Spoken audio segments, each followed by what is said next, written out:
আল্লাহর বান্দা বুজুর্গ ব্যক্তি বলছেন, তুমি যে স্বপ্ন দেখেছো এটা তোমার একার স্বপ্ন নয়, আর এটা স্বপ্ন নয়, এটা হলো বাস্তব। তাম পৃথিবীর সমস্ত মানুষের জন্য এইটাই হলো বাস্তবতা। তোমার পেছনে যে বাঘ দৌড়াচ্ছিল এটা বাঘ নয়, এটা হচ্ছে হযরতে আজরাইল আলাইহিস সালাম। প্রত্যেকটি মানুষের পেছনে ঘুরছে, সময় এলি তার জান কবজ হয়ে যাবে। মৃত্যু কোনো গাল নয়, খোদাও নয়। এই জীবনের মোহে আমরা পড়ে গিয়েছি, জীবনের মোহে পড়ে গিয়েছি।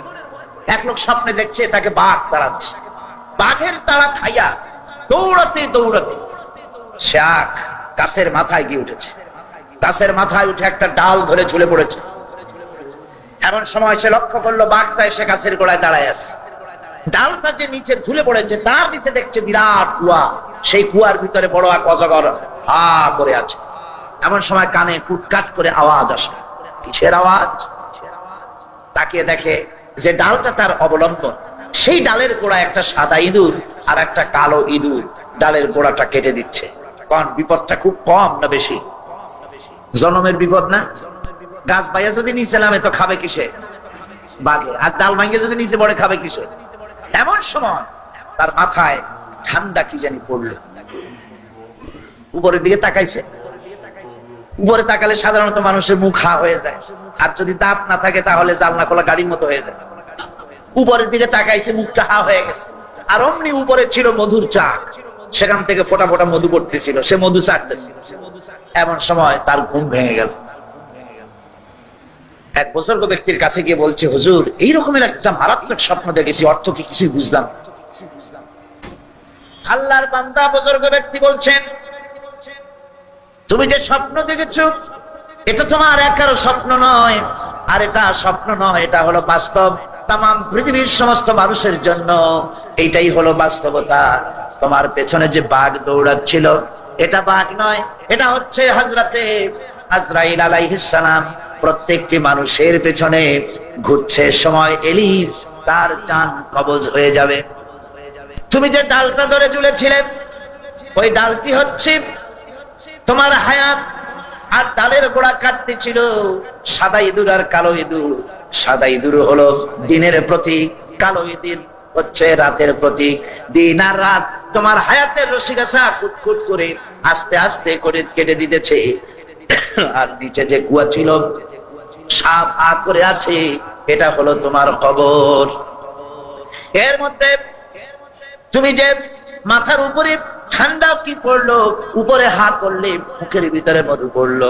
সেই মধু চাটতে চাটতে কবরের সাপের বিপদের কথা ভুলেছো, বাঘের বিপদের কথা ভুলেছো, ডাল ভেঙে পড়বে সে বিপদ ভুলেছো।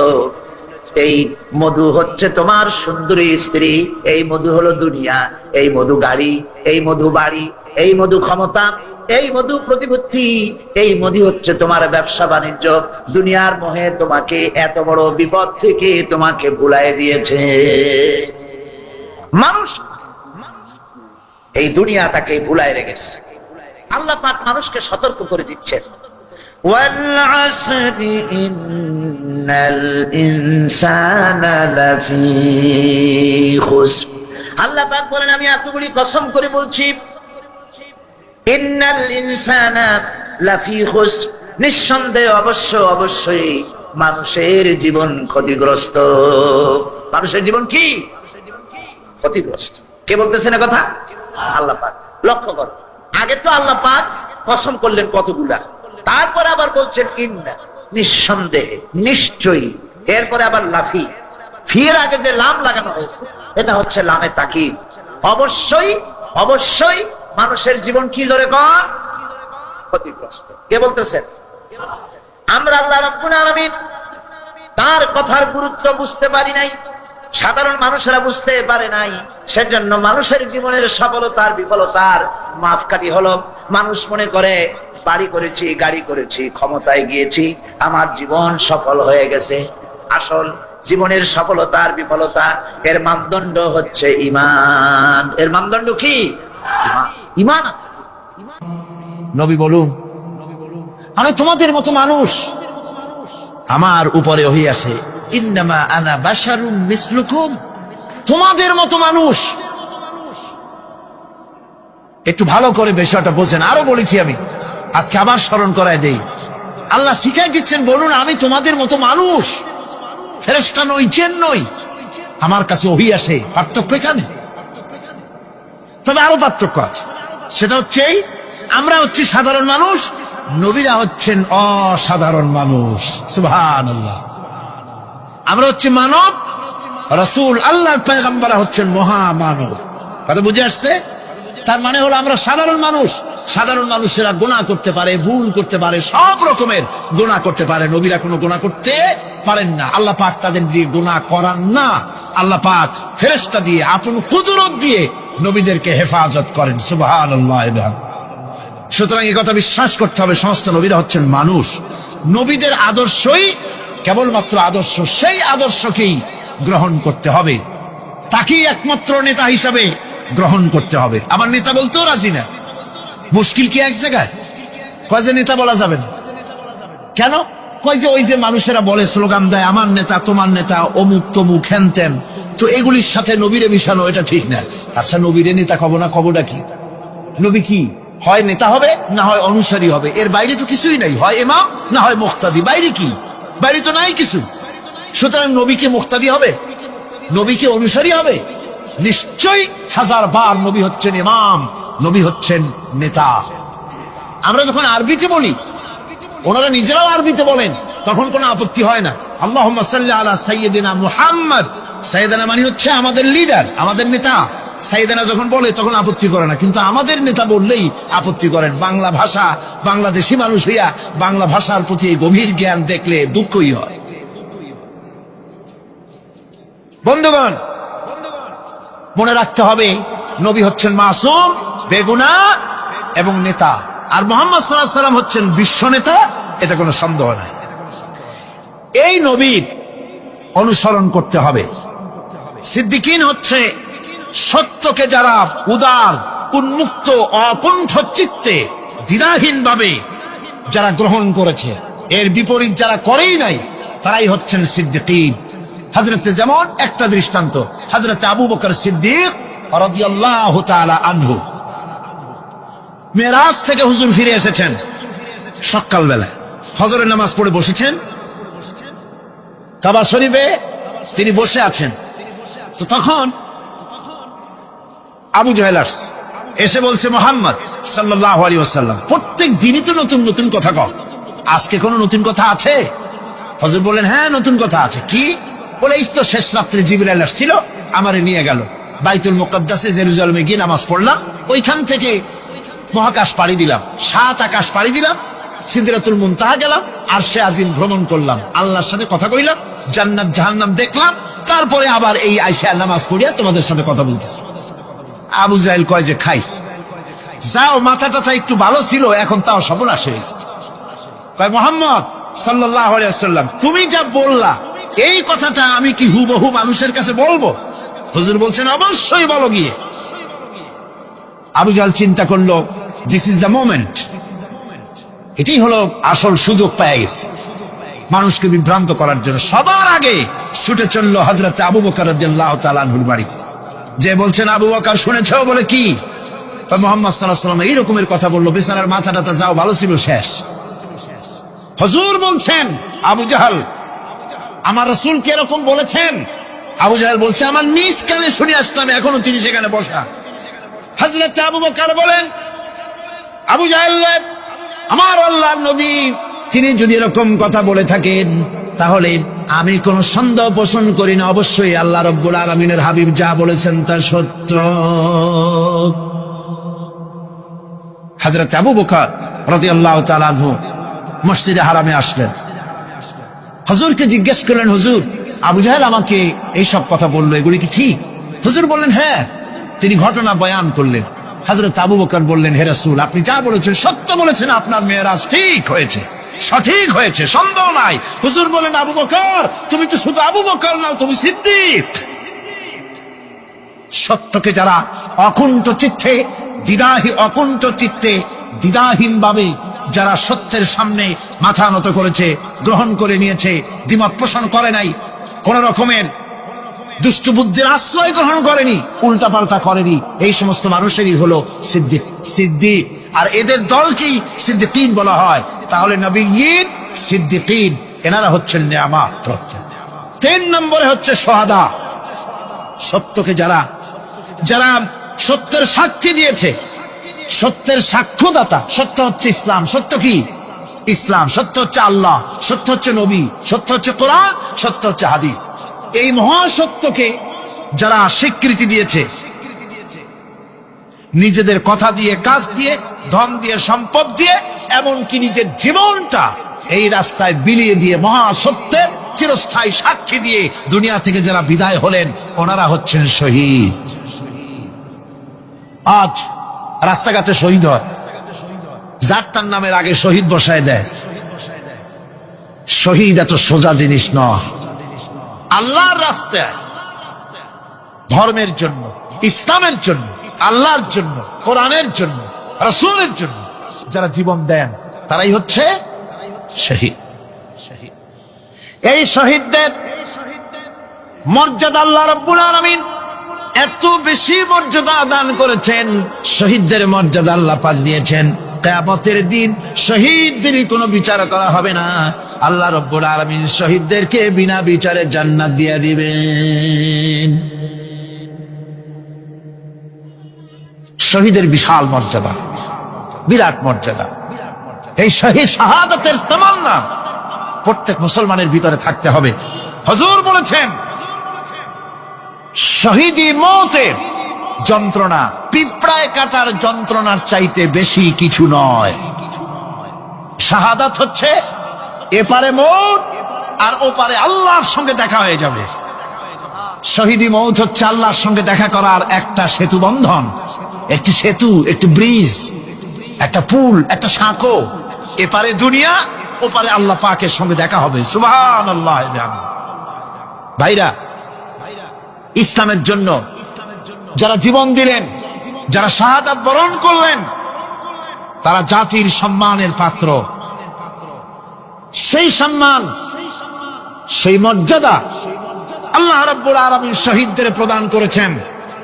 হযরত আব্দুল্লাহ জুলবাজাদাইন, যার কথা বুখারীতে লেখা হয়েছে, সুবহানাল্লাহ কোন যুবক মানুষ ইসলাম কবুল করেছেন। ইসলাম কবুল করতে গিয়ে বাড়ি ঘর, জায়গা জমি কিছুই ছিল না। ছোট্ট অবস্থায় বাবা মারা গেছে, চাচার ঘরে লালিত পালিত হচ্ছিলেন। এরপরে রাসূলের প্রতি ঈমান আনবেন, চাচার ভয়তে পারেন না। হুজুর হিজরত করলেন। আব্দুল্লাহ, তার নাম ছিল আব্দুল উজ্জা। তিনি চলে গেলেন চাচার কাছে। চাচা গো, মুহাম্মদ সাল্লাল্লাহু আলাইহি ওয়াসাল্লাম আল্লাহর নবী, ব্যাপারে তোমার মত কি? তিনি বলেন, আমারও তো তাই মনে হয়।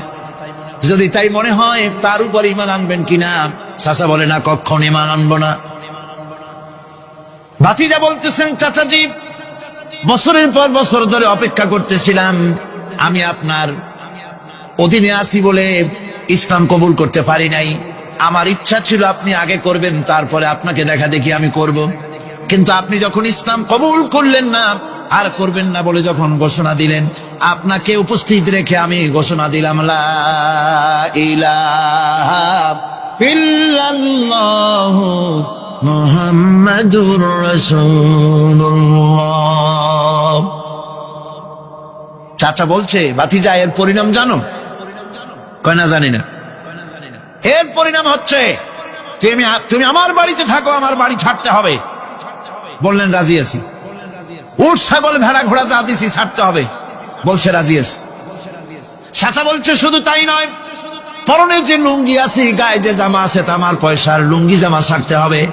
ভাতিজা বলছে, ইমানের জন্য যা চাও সব ছেড়ে দেব। জামা লুঙ্গি খুলে ফেলে দিয়ে দিলেন। হাদিস। তিনি চলে গেলেন মায়ের কাছে ওই অবস্থায়।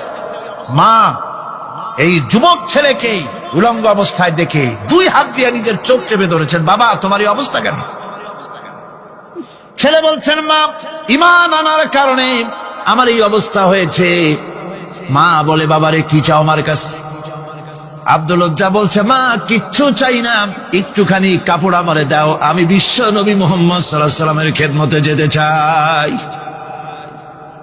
মায়ের কাছে পুরানা কম্বল ছিল, কম্বলটা তিনি দিয়ে দিলেন হযরতে। এখনো তো সে মুসলমান হয়নি, ওই কম্বলটা ছিঁড়ে নিয়ে দুই টুকরা করে কম্বলটা পরলেন, আদাটা তাতে করে হাঁটু ঢাকে না, আর একটা কোন রকম গায়ে দিলেন। এরপরে হেঁটে হেঁটে কষ্ট করে মদিনায় চলে গেলেন। মসজিদে নববীর ভিতরে ঢুকে দরজার কাছে বসা বিশ্বনবী জনাবে মুহাম্মদ রাসূলুল্লাহ সাল্লাল্লাহু আলাইহি ওয়াসাল্লাম মসজিদে নববীতে, যুবক, হাঁটুর উপরে কাপড়, মাথার চুল উস্কো খুস্কো চেহারা, ক্ষুধার্ত চেহারা। হুজুর জিজ্ঞেস করছেন, তুমি কে? তিনি বললেন, আমার নাম আব্দুল উজ্জা, তোমার এই অবস্থা কেন? তিনি বললেন, হুজুর ঈমান আনার জন্য বাড়ি ঘর জায়গা জমিন উট বাছুর সব হারাইছি, এমনকি পরনের লুঙ্গিও আমারে দেয় নাই, মার কম্বলটা ছিঁড়িয়ে এনেছি। নবীজি আসহাবে সুফফার ভিতরেই তাকে বসতে দিলেন, তাকে থাকতে দিলেন, আর বললেন তারে কোরআন শরীফ শিখাবা। আব্দুল উজ্জাকে হুজুর বললেন, তোমার নাম উজ্জা নয়, তোমার নাম আব্দুল্লাহ। হাদিস শরীফে এসেছে আল্লাহর কাছে দুইটা নাম বেশি প্রিয়, একটা হচ্ছে আব্দুল্লাহ আর একটা হচ্ছে আব্দুর রহমান। মুসলমান হলেন। এরপরে আসহাবে সুফফার মধ্যে বসে আছেন, কোরআন শরীফ জোরে জোরে তেলাওয়াত করেন। আসহাবে সুফফা রাসূলের কাছে নালিশ করলেন, অভিযোগ করলেন, হুজুর এই আব্দুল্লাহর কোরআন শরীফ এত জোরে পড়ে, তার চিল্লানির জ্বালায় আমরা বিশ্রাম করতে পারি না।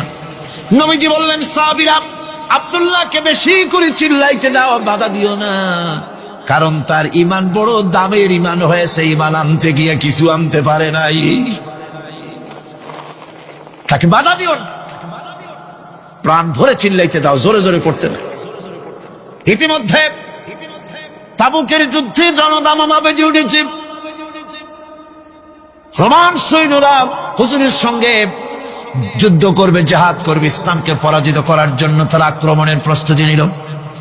নবীজি রোমানদের সঙ্গে লড়াই হবে বলে সাহাবায়ে কেরামদের কাছে সাহায্য চাইলেন, যার কাছে যা আছে অস্ত্রপাতি জমা করো, টাকা দাও, পয়সা দাও।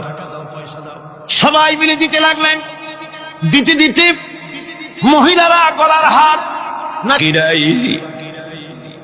যা ছিল সব এনেছে।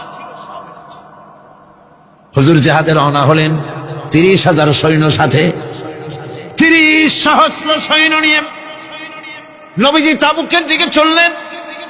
পথের মধ্যে হযরতে আব্দুল্লাহ এসে হুজুরের সামনে দাঁড়ায় গেছেন। আব্দুল্লাহ এসে বলেন, ইয়া রাসূলুল্লাহ, একটু দাঁড়ান। এই জিহাদে মেয়ে লোক পুরুষেরা সাহাবীরা সবাই প্রাণ ভরে দান করলো, কিন্তু আমি এমন এক বান্দা, আল্লাহর কিছুই দিতে পারলাম না, আমার তো দেওয়ার মতো কিছুই নাই। হুজুর আমার দেওয়ার মতো কিছুই নাই, তবে আমি আপনার কাছে দোয়া চাই, আপনি দোয়া করুন, আমি যেন এই যুদ্ধে, এই জিহাদের ময়দানে আমি যেন শহীদ হতে পারি। নবীজি বললেন, একটু বাকল নিয়ে আসো গাছের। একটা গাছের বাকল আনা হলো। এই বাকলটা হুজুর নিজ হাতে আব্দুল্লাহর হাতে বাঁধা দিলেন, আর বললেন, রব্বুল আলামিন, আমি আব্দুল্লাহর রক্ত কাফেরদের জন্য হারাম করে দিলাম। হযরত আব্দুল্লাহ কেঁদে চলে যাচ্ছেন, বলছেন, ইয়া রাসূলুল্লাহ, আমি চাইলাম শহীদ হব, আর আপনি আমার রক্তকে কাফেরদের জন্য হারাম করে দিলেন। হুজুর বলেন, আব্দুল্লাহ রে, এখন যদি তোমার মৃত্যু জ্বরের ভিতরে হয়, আল্লাহ রাব্বুল আলামিন তোমারে শাহাদাত নসিব করে দিবেন। তাবুকের ময়দানে হুজুর চলে গেলেন। কয়েকদিন পরে খবর আসলো হুজুরের কাছে, আব্দুল্লাহ কয়েকদিন জ্বর ভোগ করে আব্দুল্লাহ মারা গিয়েছেন। হুজুর বললেন, তার জানাজার ব্যবস্থা করো, কাফন দাফনের ব্যবস্থা করো। ব্যবস্থা হয়ে গেল। রাতের বেলায় দাফন হবে। একজন লোক কবরের কাছে দাঁড়ায় টিম টিম করে একটা আলো নিয়ে দাঁড়ায় আছে, আর একজন লোক কবরের ভিতরে নেমেছেন। দুই ব্যক্তি লাশ দুই হাতে উঁচু করে নিয়ে আসতেছেন কবরের কাছে। যিনি কবরের ভিতরে দাঁড়ানো, তিনি বলতেছেন, লাশ বহন করে তোমরা যে দুইজন আনতেছো, লাশের সাথে খবরদার বেয়াদবি করো না, তোমাদের ভাইয়ের সঙ্গে আদব করো। এই বলে কবরের ভিতরে যিনি দাঁড়িয়েছিলেন তিনি লাশটারে ধরলেন, কবরের ভিতরে দাঁড়াইয়া তিনি লাশ ধরেছেন, লাশকে কবরে শোয়াই দিয়েছেন। তিনি আর কেউ নন, তিনি বিশ্ব নবী মুহাম্মদুর রাসূলুল্লাহ। নিজের হাতে হযরত আব্দুল্লাহকে শোয়াই দিলেন। লাশ বহন করে যে দুইজন আনলেন, তার একজন হলেন হযরত আবু বকর আর একজন হযরত ওমর রাদিয়াল্লাহু তাআলা আনহুমা। আর আলো নিয়ে যিনি দাঁড়িয়েছেন, টিম টিম করে জ্বলতেছেন, তিনি হযরত বেলাল। কবরের ভিতরে হযরত আব্দুল্লাহকে শুইয়ে দিয়ে উপরে মাটি দিয়ে নবীজি কবরের দুই দিকে হাত দিয়া আল্লাহ রাব্বুল আলামিনের দরবারে ফরিয়াদ তুললেন, রব্বুল আলামিন, আমি আজকে সন্ধ্যা পর্যন্ত এই আব্দুল্লাহর প্রতি রাজি ছিলাম, খুশি ছিলাম। আল্লাহ গো, তুমি আব্দুল্লাহর প্রতি রাজি হয়ে যাও।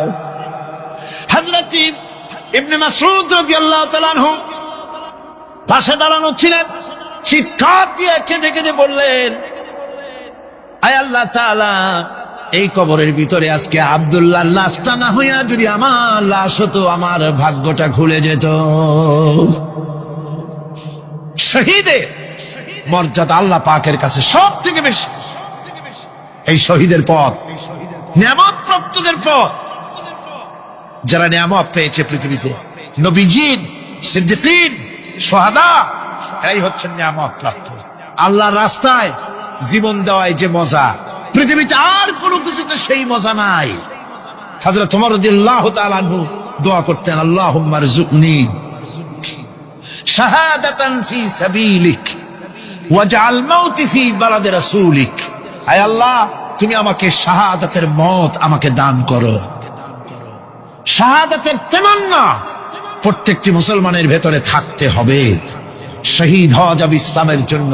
সময় হয়তো আসতে পারে, হয়তো এমন সময় আসতে পারে যখন কোরআনের মর্যাদাকে টিকিয়ে রাখার জন্য, সুন্নতে নববীকে টিকিয়ে রাখার জন্য জান দেওয়া লাগতে পারে। তখন কি আপনারা জীবন দিতে পারবেন? এরপরে চতুর্থ নম্বরে হচ্ছে সালিহিন। চতুর্থ নম্বরে কি? সালিহিন। সালিহিন হচ্ছে জীবনের প্রত্যেকটি ক্ষেত্রে যারা একনিষ্ঠভাবে আল্লাহর বিধান পালন করেছেন, যারা পুণ্যের সাথে সুদৃঢ় থেকেছেন, যারা অটল থেকে পুণ্যের সাথে হকের সাথে অটল থেকেছেন, কোন অবস্থাতেই ইসলামী আদর্শের বিরুদ্ধাচরণ করেনি, তারাই হচ্ছেন সালিহিন। ইসলামের আদর্শ ছাড়ে নাই, পরিত্যাগ করে নাই, জীবনের সবকিছুর বিনিময় এটাকে আঁকড়ে ধরে থেকেছেন, ইসলামী আদর্শের পরিপন্থী কিচ্ছু করেন নাই। এরা হচ্ছেন সালিহিন। কোন আলহামদুলিল্লাহ। আল্লাহর অনুগ্রহ প্রাপ্ত কয় শ্রেণী? 4 শ্রেণী। নবীজিন, সিদ্দিকিন, শুহাদা, সালিহিন। এই 4 শ্রেণীর লোকেরাই হচ্ছে নিয়ামত। আমরা বলেছি, সিরাতাল্লাযীনা আন'আমতা আলাইহিম গায়রিল মাগদুবি আলাইহিম ওয়ালাদ-দাল্লিন। নিয়ামত প্রাপ্তদের পথ চাই, অনুগ্রহ প্রাপ্তদের পথ, আর অভিশপ্ত পথভ্রষ্টদের পথ আমরা চাই না, আমরা পরিহার করে চলবো। এটা একটু আদাও বটে। যারা অভিশপ্ত, যারা পথভ্রষ্ট, ওরা কারা? মাগদুব এবং দল্লিন। মাগদুব হচ্ছে অভিশপ্ত, দল্লিন হচ্ছে পথভ্রষ্ট। দুনিয়ার সমস্ত মুফাসসিরিন, মুহাদ্দিসিন সব একমত, মাগদুব হচ্ছে ইহুদিরা। মাগদুব কারা? বলেন না কারা? আর দল্লিন, অভিশপ্ত কারা? খ্রিস্টানেরা। বলেন কারা? একটুখানি জোরে সোরে দরুদ শরীফ পড়েন। সালাতুন ইয়া রাসূলুল্লাহ আলাইকুম, সালামুন ইয়া হাবিবাল্লাহ আলাইকুম। এই পৃথিবীর 1 ইঞ্চি মাটির জন্য, দেখেন না শহরে কি করে, বাড়ির পাশে বাড়ি উঠাইছে, 1টা ইঞ্চি জমি ছাড়বে না। হায় হায়। আর একজনের রাস্তা পাক আর না পাক, জমিন ছাড়বো না। অন্যের জমিন দখল করায় কি মজা পায়। হায়, অন্যের জমিন নেওয়ার জন্য পাগল হয়ে যায় মানুষ। দুনিয়াকে ভালোবাসে, এক কাঠা জমির জন্য, এক আঙ্গুল জমিনের জন্য মামলা মোকদ্দমা, জজ কোর্ট, হাইকোর্ট, সুপ্রিম কোর্ট, তারপরেও ছাড়ে না, ঠিক না? এই জমিনটা এত ভালোবাসলেন, এত মামলা মোকদ্দমা করলেন, এই জমিনের 1 ইঞ্চিও খেতে পারবেন না, বরং মরে দেখেন জমিন হা করে আপনাকে গিলে ফেলে দেবে। আপনার হাড্ডি গুড্ডি গুস্ত সুদ্ধা মিশে যাবে এই মাটিতে। পৃথিবীকে ভালোবাসে কোনো লাভ নাই। স্ত্রী পুত্র পরিজন যার যতটুকু পাওনা দিবেন, ভালোবাসবেন, কিন্তু মূল ভালোবাসা কলিজাটা ভরা থাকবে আল্লাহর জন্য। কার জন্য? স্ত্রীর ভালোবাসা স্ত্রীকে দিবেন, মায়ের শ্রদ্ধা, বাপের শ্রদ্ধা, সন্তানের ভালোবাসা আলাদাভাবে দিবেন। আর সব থেকে যিনি ভালোবাসা পাওয়ার দাবিদার, তার জন্য রাতের বেলায় জাগুন, সিজদা দিয়ে কাঁদতে থাকুন। এই চোখ দুটা কে দিছে? এই জিহ্বা কে দিছে? এই কান কে দিয়েছে? এই সুন্দর শরীর কে দিয়েছে? বলার তৌফিক, শোনার তৌফিক কে দিয়েছে? এই হক আদায় করতে গভীর রাত্রে জাগতে হবে, পাইকারি দরে ঘুমায়েন না, একটু জাগুন, শেষ রাত্রে উঠুন, শেষ রাত্রে জেগে প্রেম করুন আল্লাহর সাথে। প্রেম কি ঢোল পিটায় করা যায়? ইনকিলাব, সংগ্রাম এইসব পত্রিকায় বিশাল হেডিং দিয়ে কেউ প্রেম করে? বিজ্ঞাপন দিয়ে, টেলিভিশনে বিজ্ঞাপন দিয়ে প্রেম করে। প্রেম করে কিভাবে? গোপনে, আর মিলিত হয় নির্জনে। সবচাইতে বড় প্রেমিক হবে নিজে হতে হবে, আর আল্লাহকে সব থেকে বেশি ভালোবাসা দিতে হবে। সেজন্য আল্লাহ রাব্বুল আলামিন বলেছেন প্রেম করার জন্য কিছুটা নির্জনতা প্রয়োজন। এজন্য দিনের আলোতে ওয়াজআলনান নাহারা মাআশা, দিন বানাইছি রুজি রোজগার করার জন্য। ওয়াজআলনাল লাইলা লিবাসা, আর রাত বানাইছি শান্তির বাহন হিসেবে, আচ্ছাদন। সূর্যের আলোর ঝলকানি চলে গেছে, আলোর তীব্রতা আর নাই। গোটা পৃথিবীর উপরে আমি একটা কালো চাদর দিয়ে ঢেকে দিলাম রাতের আধার, আর একেবারে অন্ধকার না করে আকাশে ডিম লাইটের মতো করে কতগুলি তারা জ্বালায়া দিলাম। এখন কেউ জেগে নাই, সব ঘুমানো। আমার প্রেমিক কে আছো? ওঠো, উজু করে সিজদায় পড়ে যাও, সিজদায় পড়ে যাও, কান্দো, গুনাহ মাপ চাও, যা করেছো মাপ চাও। তুমি গুনাহ করেছো আর আমি মাফ করার মালিক। ইন্নাল্লাহা ইয়াগফিরুয যুনুবা জামিআ, সব মাফ করে দেব, গুনাহগুলি নেকি দিয়া বদলায় দেব। আমার কাছে কাঁদো, চোখের পানি ফেলো। প্রিয় ভাই, সব রাতে জাগতে শিখুন। রাসূলুল্লাহ বলেছেন ওর থেকে ভালো স্বামী আর দুনিয়ায় নাই। কে বলেছেন? রাসূলুল্লাহ বলেছেন ওর থেকে ভালো স্বামী আর দুনিয়ায় নাই, যে গভীর রাত্রে নিজে জেগে তাহাজ্জুদের রুজু করে নিজের বউরে উঠায়। বউ উঠতে চায় না, পানি এনে বউর মুখের উপরে ছিটায় দেয়, ওঠো বিবি, একসাথে তাহাজ্জুদের নামাজ পড়ি। রাসূলুল্লাহ বলেছেন ওর থেকে ভালো বউ পৃথিবীতে আর নাই, যে বউ রাতের বেলায় ঘুমের থেকে জেগে তাহাজ্জুদের উযু করে, স্বামীরে উঠাইতে চেষ্টা করে, ওঠে না, উযুর পানি স্বামীর চেহারায় ছিটায় দেয়, আর বলে স্বামী ওঠো, একসাথে তাহাজ্জুদের নামাজ পড়ি। এই পৃথিবীতে আমাদের ভালোবাসা যেন শেষ না হয়, এক জান্নাতে যেন থাকতে পারে। কাঁদো, ওঠো। গভীর রাত্রে তাহাজ্জুদের নামাজ পড়ে মাথাটা নিচু করে গুনগুন করে গাইতে থাকে, নিয়া আল্লাহু পড়ে, নিয়া আল্লাহু ইয়া রহমানু ইয়া রহিমু ইয়া হাইয়ু ইয়া কাইয়ুম। প্রাণ দিয়া বলেন ইয়া আল্লাহু ইয়া রহমানু ইয়া রহিমু ইয়া হাইয়ু ইয়া কাইয়ুম। ইয়া আল্লাহু ইয়া রহমানু ইয়া রহিমু ইয়া হাইয়ু ইয়া কাইয়ুম। তাহাজ্জুদের নামাজ পড়ে এভাবে আল্লাহরে ডাকে দেখেন, চোখ দিয়া পানির বন্যা নেমে আসে যদি ঈমান একটুও থাকে। এই কান্না, নবীজি বলেছেন জাহান্নামের ভয়তে আমার সাথে না ভর মানি করেছে। এই শরমে পড়ে বান্দা যখন চোখ দিয়া পানি ছেড়ে দেয়, ওই চোখের পানি নাকের অর্ধেক আসতে না আসতে আমি আমার বান্দারে মাফ করে দেই। আল্লাহু আকবার।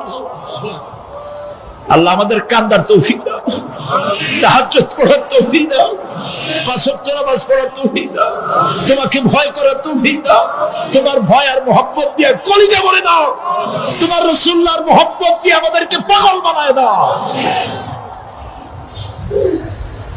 আল্লাহ, দুনিয়া বড় খারাপ জায়গা। এই দুনিয়ায় আল্লাহর কাছে সৌন্দর্য চাইতে হবে দুনিয়া, কিন্তু দুনিয়াকে স্থায়ী মহব্বত করা যাবে না। প্রিয় ভাই সব, আপনি যদি লন্ডনে যান, আমেরিকায় যান, কোনোদিন যান নাই, যাইতে হলে এখান থেকে টেলিফোন করেন, ওখানে বন্ধু বান্ধব আছে নাকি? তো লন্ডনে আমেরিকায় সেখানে যাবেন, ওখানে আপনার বন্ধু বান্ধব গ্রামের লোক আছে কিনা খোঁজ করেন, ঠিক না? আবার এখান থেকে ফরেন কারেন্সি নিয়ে যান, যেহেতু ওখানে টাকা চলবে না। টেলিফোন করেন, মোবাইল করেন, ফ্যাক্স পাঠান, আরো টাকা পয়সার সাথে নেন। এরপরেও চিন্তা থাকে, আল্লাহ এরপরে যদি কেউ না আসে তাহলে আমি যাবো কেমন? এরপরে যাওয়ার সময় আবার বলে দেন যে ভাই আমি কিন্তু আসতেছি, লন্ডন কোনোদিন আসি নাই, তুমি কিন্তু এয়ারপোর্টে থাকো। একটা বিদেশে যাওয়ার জন্য এত প্রস্তুতি নেন, তো সব জায়গায় বন্ধু বান্ধব কেউ না কেউ তো আছে, কিন্তু আমরা এমন একটা দেশে যাব যেখানে কেউ নাই, ফরেন কারেন্সি চলে না, গ্রামের লোক নাই, বাবা নাই, বন্ধু নাই, মা নাই, কেউ নাই। যিনি রিসিভ করবেন, যার সাহায্যের কাঙ্গাল, বদামল করে তার শত্রু বানায় রাখছি, বন্ধু বানাইতে পারি না, তাহলে কি জবাব হবে কিয়ামতে? কি হবে কবরে? কি হবে উপায়? এই জন্যে প্রিয় ভাইয়েরা আমার, দুনিয়ার সঙ্গে মহব্বত কমায় দিয়া আখিরাতের মহব্বত বেশি করে করতে হবে। আর দুনিয়ায় যতদিন বেঁচে আছি ততদিন নেক আমল করে মানুষের সাথে সদাচরণ করতে হবে। আল্লাহ তাআলা বলেছেন, লাইসাল বিররা আন তুওয়াল্লু ওয়ুজুহাকুম কিবালাল মাশরিকি ওয়াল মাগরিবি ওয়ালাকিন্নাল বিররা মান আমানা বিল্লাহি ওয়াল ইয়াউমিল আখির।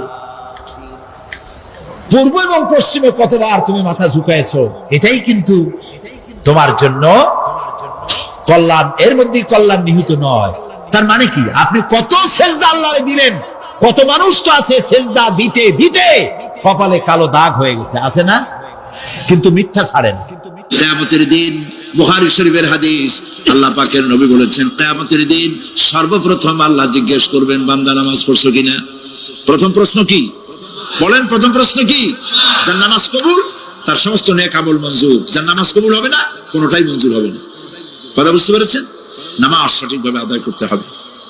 নবী করিম সাল্লাল্লাহু আলাইহি ওয়াসাল্লাম ইন্তেকালের 5 দিন আগে থেকে জ্বরাক্রান্ত হলেন, রোগাক্রান্ত হলেন, জ্বরে আর মাথার যন্ত্রণায় অস্থির হয়ে যেতে লাগলেন, বেহুশ হন, আবার হুশ হন।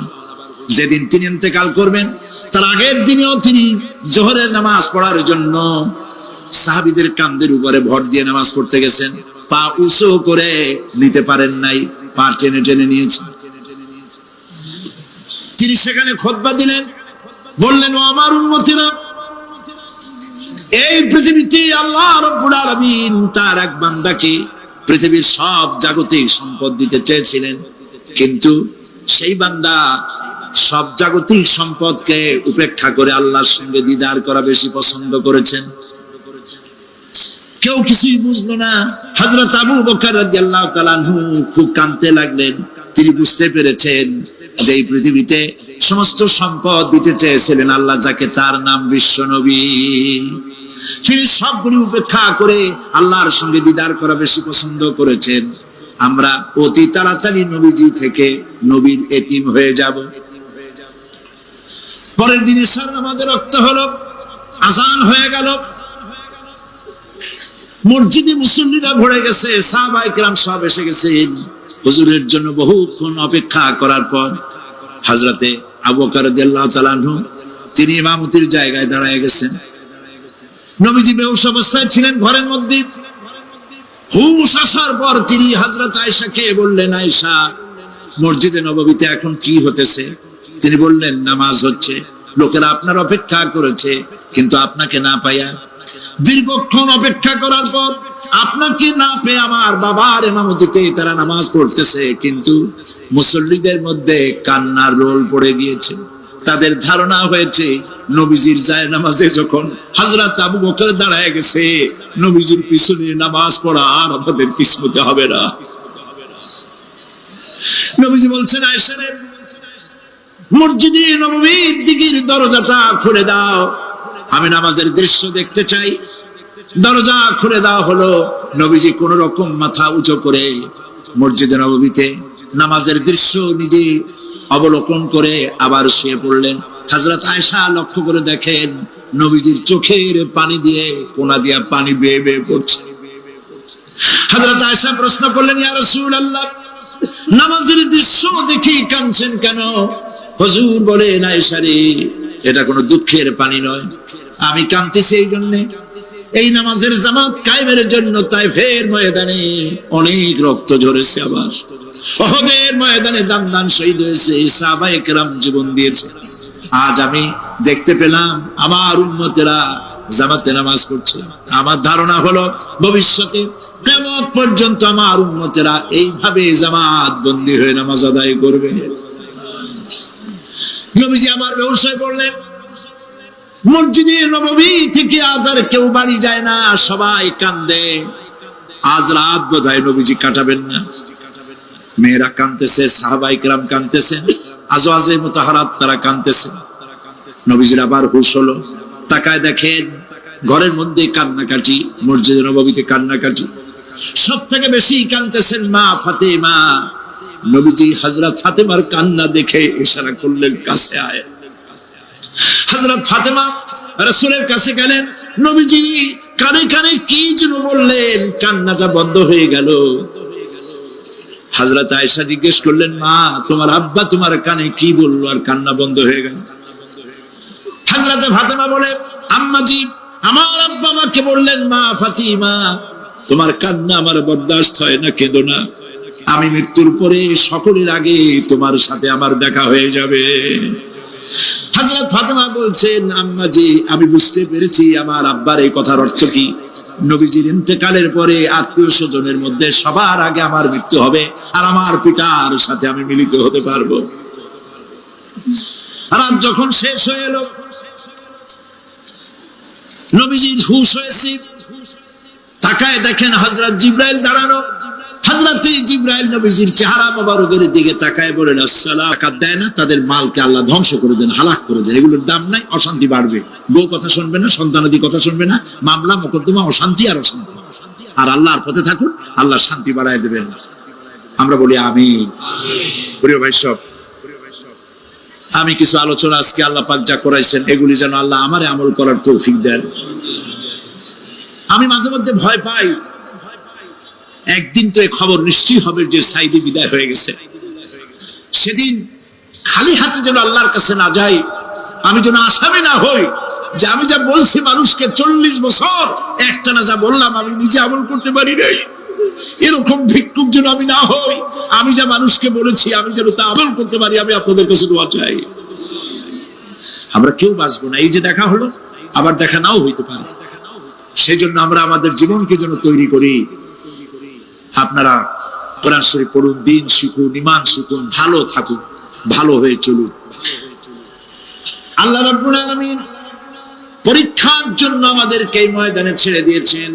প্রশ্ন কি হবে আল্লাহ সব বলে দিয়েছেন। প্রশ্ন কি হবে? তোমার যৌবন, এ ব্যাপারে প্রশ্ন করা হবে। কোন পথে ইনকাম করেছো প্রশ্ন করা হবে। কোন পথে খরচ করেছো প্রশ্ন করা হবে। দ্বীনের ইলম যতটুকু হাসিল করেছিলে তার কতটুকু নিজে পালন করেছো, আর দ্বীনের দাওয়াত কতটুকু মানুষের কাছে পৌঁছায়ছো। প্রত্যেকটি ব্যাপারে কিয়ামতে আল্লাহর কাছে জবাব দিতে হবে। এই জন্য কবি বলছেন, আমল সে জিন্দেগি বনতি হ্যায়, ये जन्नत भी व जहन्नम भी ये खाकी अपनी फितरत है ना नारी ना नूरी। মানুষের জীবন আমল দিয়ে গঠন হয়, আমল দিয়ে জীবন গড়ে, নইলে এই মাটির তৈরি দেহ জান্নাত আর জাহান্নামের কিছু দিয়ে তৈরি হয় না। আপনি ইচ্ছে করলে দেহটাকে জাহান্নামের জন্য উপযোগী করতে পারেন, ইচ্ছে করলে এই দেহটাকে জান্নাতের জন্য উপযোগী করতে পারেন। এটি আপনার ইখতিয়ারে আল্লাহ দিয়েছে, আপনাকে বাধ্য করা হয় নাই যে সেজদা না দিলে ফেরেশতা এসে ঘাড়ের উপরে পিটাবে, সুদ ঘুষ সেনা করলে পরে ঠ্যাং পিটায় ভেঙে দেওয়া হবে না। আপনি বাধ্য নন, আপনি সম্মানিত জীব আল্লাহ, সম্মানিত প্রাণী আল্লাহ পাকের, সেই জন্য মানুষকে বাধ্য করা হয় নাই। অটোনমাস বডি, অটোনমি দেওয়া হয়েছে, আপনাকে স্বাধিকার দেওয়া হয়েছে। চন্দ্র সূর্যের ব্যাপারে স্বাধিকার দেওয়া হয় নাই। রাত এখন 7:35, সূর্যের বাপেরও ক্ষমতা নাই বাংলাদেশে এখন উঁকি মারে, ঠিক কিনা? সে এখন আমেরিকায় রোদ দিচ্ছে, তাপ দিচ্ছে আমেরিকা। ওকে নির্ধারণ করা হয়েছে যেভাবে, সেইভাবেই করতে হবে। পানি বলেন, পাহাড় বলেন, পাখি বলেন, চন্দ্র বলেন, গ্রহ বলেন, নক্ষত্র বলেন, সব জিনিস বাই হুক এন্ড ক্রুক আল্লাহর হুকুম মানতে বাধ্য। কোরআনে কারীম আল্লাহ পাক বলেছেন, আফাগায়রা দীনিল্লাহি ইয়াবগুন ওয়া লাহু আসলামা মান ফিস সামাওয়াতি ওয়াল আরদি তাওআন ওয়া কারহা। আল্লাহর দেওয়া জীবন ব্যবস্থা ছেড়ে দিয়ে তোমরা কি অন্য কোন মতবাদ তালাশ করো? ওয়া লাহু আসলামা মান ফিস সামাওয়াতি ওয়াল আরদ, অথচ আকাশে যা আছে, জমিনে যা আছে, সব আনুগত্যের মস্তক আমার সামনে অবনত করে দিয়েছে। সুবহানাল্লাহ। মানুষকে আল্লাহ পাক ইখতিয়ার দিয়েছেন, ইচ্ছে করলে মাহফিলে আসতে পারেন, ইচ্ছে করলে সিনেমাও ঢুকতে পারবেন, অসুবিধা নেই। অসুবিধার জন্য কিয়ামত, ওখানে হিসাব হবে। এখানে আপনি সূর্য চন্দ্র ফেরেশতা, ফেরেশতারও কোনো মাজাল নাই, কোনো ইখতিয়ার নাই আল্লাহর হুকুমের বাইরে কিছু করে। আল্লাহ যা করতে বলেছেন তাই করতে হবে, এর বাইরে এক চুলও নড়তে পারবে না। কিন্তু মানুষেরা করতে পারবে। মানুষ ইচ্ছে করলে নামাজ রোজা ছাড়তে পারে, ইচ্ছে করলে আল্লাহর অমান্য করতে পারে। এটা তার বিচারের জায়গা না, এটা হলো পরীক্ষার জায়গা। এটা কিসের জায়গা? পরীক্ষার জায়গা। এখানে আপনি কামাই করলে ওখানে কিছু পাবেন, এখানে কামাই না করলে কিছু পাবেন না। আরো সোজা করে বলি, কোন কৃষক, যে কৃষক আষাঢ় মাসে শ্রাবণ মাসে জমিন চাষ করে না, পৌষ মাসে তার গোলায় ধান আসবে? কথা বোঝেন নাকি বুঝেন না? পৌষ মাসে গোলায় ধান আসবে? কোন পাগলও বলবে না যে তুমি তো চাষই করো নাই, তুমি জমিনে, তোমার জমিনের ফসল তোমার ঘরে আসবে কেন? কাজী এই দুনিয়ায় পরীক্ষা দিলে এখানে রেজাল্ট হয়, এখানে গাছ লাগাইলে এখানে ফল দেয়। কিন্তু মানুষের জন্য আল্লাহ পাক যে আমল তৈরি করেছেন, পরীক্ষা নেবেন, সেই পরীক্ষার রেজাল্ট এখানে হবে না। পরীক্ষার রেজাল্ট আউট হবে কোথায়? আখিরাত। বলেন সবাই, কোথায় হবে? পরীক্ষার রেজাল্ট আউট হবে কোথায়? আখিরাত। এইখানে আপনি যা কামাই করবেন এখানে রিটার্ন দেওয়া হবে না। এখানে যা কামাই করবেন সমস্ত কামাই 700 গুণ বর্ধিত আকারে কিয়ামতে আল্লাহ আপনার হাতে ধরাই দিবে। আল্লাহর ওয়াদা কখনো মিথ্যা হয়? মিথ্যা হয় রাজনৈতিক দলের নেতারা, এই জাতীয় লোকেরা যারা মঞ্চে আসে আর বলে যে বল আমাদের ভোট দেন, আমরা ক্ষমতায় যাইতে পারলে আপনারা না খাইয়ে কেউ মরবেন না। কিন্তু কি খাইয়ে মরবে তাও কয় না। সেদিন শুনলাম এই যে নির্বাচন এখন একটা চলতেছে, স্লোগান বাপ দাঁড়াইছে, ছেলে তো বলে রহিম ভাই আমার ভাই, তোমার ভাই, বাপের নাম রহিম। তারপরে শুনলাম বলতেছে বেগুন ভাইয়ের চরিত্র, আজকে নাম রাখে তো আদর করে বেগুন পটল, বেগুন ভাইয়ের চরিত্র ফুলের মতো পবিত্র। আমি আরেকজনের পাশে থেকে বলি যে নামাজ পড়ে না এক ওয়াক্ত, এমনই ফুলের মতো চরিত্র। তো দুনিয়ার ময়দানে আপনি যা কামাই করবেন এখানে রেজাল্ট আউট হবে, এখানে আপনি পাবেন ফল, এখানে পাবেন। যা করবেন এখানে গাছ লাগাবেন, ফল লাগাবেন, এখানে পাবেন। আর আল্লাহর জন্য যেটা করবেন সেটার ফল, সেটার রেজাল্ট কিয়ামতে বাইরে হবে। সুবহানাল্লাহ। এখানে পরীক্ষা দিয়ে যদি কেউ ফেল করে, ম্যাট্রিক পরীক্ষা দিয়ে ফেল করেছে, ফাজিল পরীক্ষা দিয়ে ফেল করেছে, আবার পরীক্ষা দিয়ে পাশ করার সুযোগ আছে, আবারও ফেল করেছে, আবারও পরীক্ষা দিয়ে পাশ করার সুযোগ আছে। 10 বার যদি ফেল করে আরো 10 বার পাশ পরীক্ষা দিয়ে পাশ করার সুযোগ আছে। কিন্তু কিয়ামতের দিন আল্লাহ রাব্বুল আলামিনের জীবনের পরীক্ষায় কোন মানুষ যদি আল্লাহর আদালতে ফেল করে বসে একবার, দ্বিতীয়বার পরীক্ষা দেওয়ার আর কোনো সুযোগ নাই। এই পৃথিবীতে যদি কেউ নিম্ন আদালতে মামলায় হেরে যায়, জজ কোর্টে করবে, যদি হেরে যায় হাইকোর্টে করবে, হেরে গেলে আপিল করবে সুপ্রিম কোর্টে, সুপ্রিম কোর্টেও যদি হেরে যায় তাহলে প্রেসিডেন্টের কাছে আপিল করবে। সুযোগ আছে কয়েকবার। কিন্তু কিয়ামতের দিন জীবনের আদালতে কোন মানুষ যদি একবার ফেল করে বসে, জীবনের মামলায় যদি একবার হেরে যায়, দ্বিতীয়বার আপিল করার আর কোনো জায়গা নাই। সে আখিরাতে রেজাল্ট আউট হবে। আমরা সব মরে যাব, আমরা সব কি হব? সব মরে যাব। আল্লাহ পাক আমাদেরকে উঠাবে না। মানুষকে কবরে রাখার সময় আমরা কি বলি? মিনহা খালাকনাকুম, জানেন না? পড়েন, মিনহা খালাকনাকুম ওয়া ফিহা নুঈদুকুম ওয়া মিনহা নুখরিজুকুম তারাতান উখরা। এই মাটি দিয়ে তোমাকে তৈরি করা হয়েছিল, এই মাটির মধ্যে রেখে গেলাম, এর থেকে আবার তোমাকে উত্থিত করা হবে। কে বলতেছেন এই কথা? আল্লাহ পাক বলছেন, আল্লাহ তাআলা বলছেন। কি নিষ্ঠুর এই পৃথিবী! ভেবে দেখেছেন কি একবারও? একবারও কি ভেবে দেখেছেন এই পৃথিবী কত নিষ্ঠুর? এই সন্তান সন্ততি সব একটি মোহ, একটি মায়া, একটি মহব্বত, একটি প্রতারণা। যে বইয়ের জন্য হারাম ইনকাম করেছেন, যে সন্তানদের জন্য হারাম ইনকাম করেছেন, জান দিলেন, রক্ত দিলেন, জীবন দিলেন, সারা রাত কষ্ট করেছেন, দৌড়দৌড়ি করেছেন, যখন মরে গেলেন, যে বাচ্চাটা আপনি করে না দিলে কলিজা ঠান্ডা হয় না, সেই বাচ্চা বলবে, মাকে বলবে, মা বাপের লাশ যে রুমে আছে আমার সেখানে নিও না, আমার ভয় করে। ঠিক কিনা? স্ত্রীও আরো 2-1 লোক না হলে লাশের ঘরে থাকতে পারবে না, তারও ভয় করবে। থাকলে বড় জোর মা থাকতে পারে, বাপ থাকতে পারে। যাকে বিবাহ করার পর অনেক সন্তান আছে, মা বাপকে চোখে দেখতে পারে না, বউর কথা মতো মায়ের সাথে কথা বলা বন্ধ করে দেয়। হয়তো কুমিল্লা এরকম নাও থাকতে পারে। বউ তো নালিশ করছে, মায়ের সাথে কথা কয়, আবার বলে এই বুড়িটা মরে না কেন? নাউযুবিল্লাহ, নাউযুবিল্লাহ। বুড়িটারে মরার কথা বলতেছো তুমি?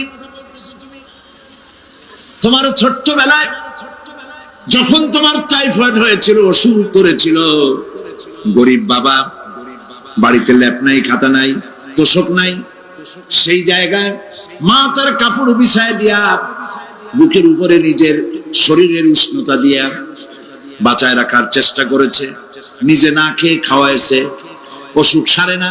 মা ওই মুমূর্ষু বাচ্চার সেরানে তার মাথার কাছে বসে তাহাজ্জুদের নামাজ পড়ে কোরআন শরীফ তেলাওয়াত করে, চোখ দিয়া পানি পড়ে, আর বলতে থাকে, রব্বুল আলামিন আমার জীবনটারে দিয়া আমার কলিজার টুকরা সন্তানটারে বাঁচাইয়া দাও।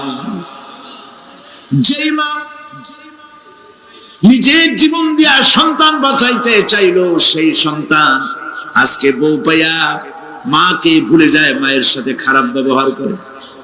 আল্লাহ রাব্বুল আলামিন বলেছেন, মা বাবার সঙ্গে খারাপ ব্যবহার করো না, ভালোবাসায় কথা বলো।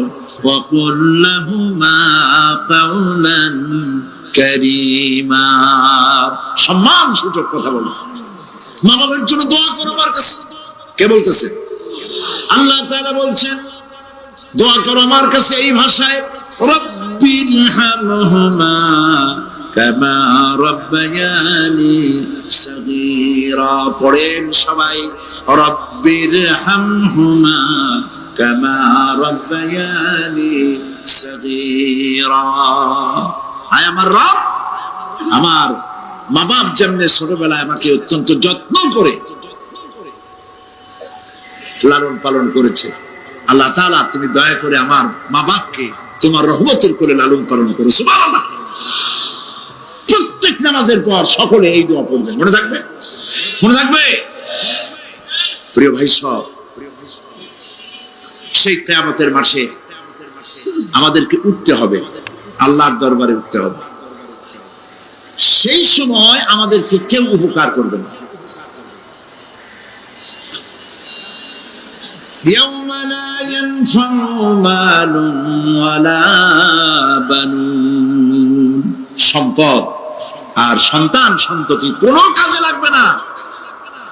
মা তার সন্তানকে চিনবে না, সন্তান তার মাকে চিনবে না, বাপ তার সন্তান।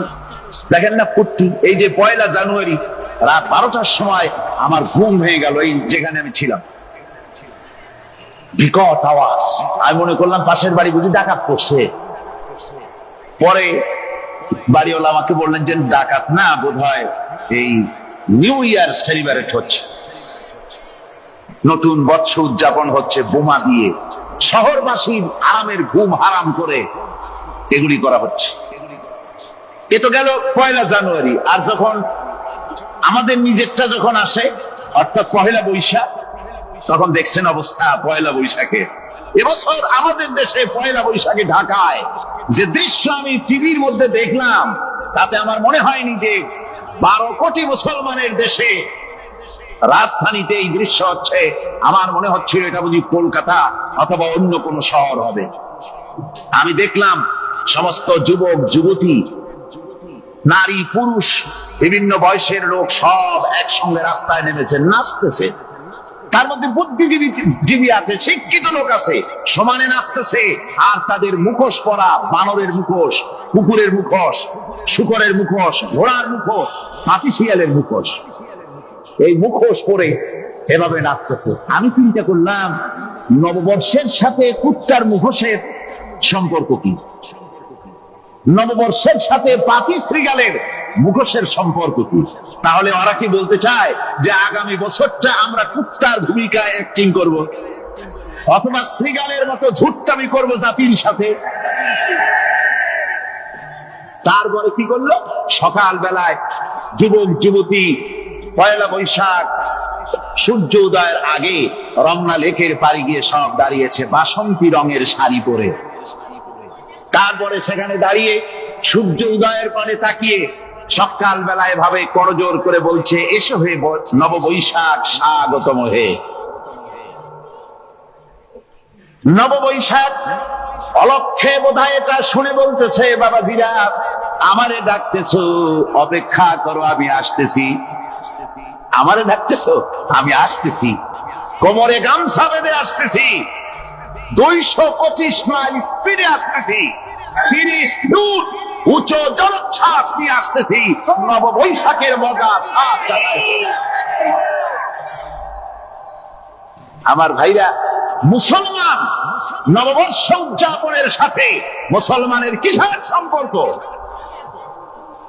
মুসলমান যদি এই দিন উদযাপনই করে, তাহলে তাকে করতে হবে ফজরের নামাজ পড়বে। মুসলমান নববর্ষ উদযাপন করবে, ফজরের নামাজ পড়বে, তারপরে কোরআন শরীফ তেলাওয়াত করবে, দরুদ শরীফ পড়বে, আল্লাহর দরবারে হাত তুলে বলবে, রব্বুনা রাব্বিন, 1 বছর পার করে দিলাম, নাফরমানি ছাড়া কিছুই তো করি নাই, বিগত বছরে যা করেছি মাফ করে দাও, আগামী বছরটা গোটা জাতি আর দেশের জন্য কল্যাণকর মঙ্গলময় করে দাও। এটাই তো বলা উচিত ছিল নাকি? বলে তা না করে, তা না বলে, বৈশাখের পরিচালককে না দেখে সরাসরি বৈশাখকে আহ্বান করা হয়েছে। আর বৈশাখ আহ্বান করার মজা জনমের মতো দেখাই দিয়েছে। আল্লাহ রাব্বুল আলামিন তাই বলেন, কাফেররা তাদের কাজ হলো শুধু খাওয়া, তারা এমন খাওয়া খায় জনমের মতো খায়। ইয়াকুলুনা কামা তাকুলুল আনাম, জানোয়ারে যেমন খায় ওই রকম খায়। তার মানে খায়, একটু বিসমিল্লাহ কয় না, খায় যখন ছেড়ে দেয় তখন আলহামদুলিল্লাহ বলে না, বাহাত দিয়ে খায়, আবার বাহাত দিয়ে খায়। ডাব একটা কাটলো, বিসমিল্লাহ নাই, খাইলো, 2-4 ঢোক খাইয়া পুরা ডাবটার ফেলাই দিল। ডাবটা কি তোমার বাদাম তৈরি করছিল নাকি? একটু বিসমিল্লাহ বললা না, একটু শুকরিয়া আদায় করলাম। আমি গত এই যে ডিসেম্বর গেল, ডিসেম্বরের 16 তারিখ আমেরিকা থেকে এসছে। ওখানে দেখলাম তারা প্রতি নভেম্বর মাসের শেষ বৃহস্পতিবার থ্যাঙ্কস গিভিং ডে অবজার্ভ করে। তা আমি জিজ্ঞেস করলাম থ্যাঙ্কস গিভিং ডে জিনিসটা কি? ওরা বললো এটা হচ্ছে এই যে গড আমাদেরকে সারা বছর ভালো খাওয়াইছে, আমাদেরকে ভালোভাবে পড়াইছেন, সুন্দর রেখেছেন, এই জন্য আমরা গডকে থ্যাঙ্কস দেই নভেম্বরের এই শেষ দিনটিতে। সারা বছরে ভালো খাইছি, ভালো থাকছি, এই জন্য গভর্নমেন্টকে মানে গডকে থ্যাঙ্কস দিলাম। আমি আমার আলোচনায় সেখানে বললাম যে দেখেন রাশিয়ার সাথে আমেরিকার পার্থক্য তো এখানে, ওরা গডকে অস্বীকারই করেছে, গডই মানে না। আর এরা গডের নামাজ রোজা বা ইবাদত কিছু করুক আর না করুক, গডের অন্তত একটা ধন্যবাদ দেয়। ওরা ওদের ডলারে লিখেছে ইন গড উই ট্রাস্ট, প্রত্যেকটা ডলারে লেখা আমরা গডে বিশ্বাস করি। তো শুকর আদায় করলে তো আল্লাহ বাড়িয়ে দিবে।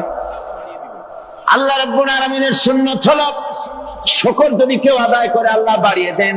লা ইন শাকারতুম লা আযীদান্নাকুম ওয়া লা ইন কাফারতুম ইন্না আযাবী লাশাদীদ। আমার নিয়ামতের শুকর যদি আদায় করো আমি বাড়ায় দেব, আর যদি নিয়ামতের শুকর আদায় না করো তাহলে মস্ত বড় শাস্তি তোমাদের জন্য রেখেছি। তো আমেরিকা শুকর আদায় করে নিজেরা খাইয়া, কিন্তু ওদের জমিন হলো বিশাল জমিন। আমি কয়েকবার গিয়েছি এবং বহু স্টেট সফর করেছি। ওদের জমিন এত ফার্টাইল, জমিনে যদি রীতিমতো তারা ফসল ফলাতো, এই ফসল সারা দুনিয়ার দরিদ্র ভূমুক্ষ জনতাকে খাওয়াইয়া বাঁচাইতে পারত। কিন্তু ওরা তা করে না। ওরা করে কি? ওরা মুনাফার হার, বাজার দর ঠিক রাখার জন্য নির্দিষ্ট পরিমাণ জমিনের ফসল ফলায়, কিন্তু জমিন এতই উর্বর ওদের মেজারমেন্ট করা, মাপ করা, হিসাব করা ফসল হয় না, ফসল হয় বেশি। তখন বাড়তি ফসলকে তারা প্রতি বছর লক্ষ লক্ষ টন আলু আর গমকে তারা সমুদ্রে নিক্ষেপ করে। তাদের আলু এবং গম সেই সময় তারা নিক্ষেপ করে সমুদ্রে যখন ইথিওপিয়া, সুদানে মানুষ না খেয়ে মরছে। পৃথিবীর বিভিন্ন দেশে মানুষ ক্ষুধার যন্ত্রণায় যখন চিৎকার করছে আর তাদের এই চিৎকারে আকাশ বাতাস ভারী হয়ে যাচ্ছে, তখন ওরা এই কামটি করছে। তাই আমি প্রথম দিন বলেছিলাম যে রাশিয়া যেমন খান খান হয়েছে, অস্তিত্ব বিলুপ্ত হয়েছে আল্লাহর সাথে নাফরমানি করার কারণে। আপনারা বলতে পারেন কমিউনিজম কি একটা সহজ ব্যাপার? একটা বিরাট শক্তি পৃথিবীর বুকে, কত দেশ তারা ডমিনেট করতেছিল। কোন যুদ্ধ নাই, কোন রক্তপাত নাই, বিনা ধাক্কায়, বিনা বাতাসে, বিনা ঝড়ে বিশাল মহিরুহু চিৎপটান। এটা হলো কেন? কেন হলো রাশিয়ার এই দশা? আমি লালদিঘির ময়দানে বলে গেছিলাম, আমি চিন্তা করে যেটা পাইছি সেটা হচ্ছে এই দুনিয়ার সমস্ত মতবাদ আল্লাহকে কোনো না কোনো প্রকারে স্বীকার করে। তার কথা মানুক আর না মানুক, আছে একটা কিছু এতটুকু বলে যে আল্লাহ আছেন বা গড আছে বা একটা কিছু আছে। কমিউনিজম, সমাজতন্ত্র হলো পৃথিবীর একমাত্র নিকৃষ্ট মতবাদ, যে মতবাদ সরাসরি আল্লাহকে স্বীকার করেছে, বলেছে আল্লাহ নাই, দেয়ার ইজ নো গড। তারা ধর্মকে আফিম বলেছে, আল্লাহ পাক তাই কোন যুদ্ধ ছাড়া, কোন মারামারি ছাড়া, কোন রক্তপাত ছাড়া এই বিশাল শক্তিকে উৎকারে উড়িয়ে দিলেন। তুলার মতো হয়ে গোটা রাশিয়া তুলার মতো হয়ে, পেঁজা তুলা, ঘোনা তুলার মতো হয়ে সব উড়ে চলে গিয়েছে, অস্তিত্ব বিলুপ্ত হয়ে গিয়েছে। কিন্তু আমাদের দেশের খুচরা কমিউনিস্টরা এখনো স্বপ্ন দেখে। ওই যে কালকে বলেছি, তারা বলে কলমের খোসা এটা এখনো নষ্ট করা যাবে না, এটা এখনো চালু করা হবে।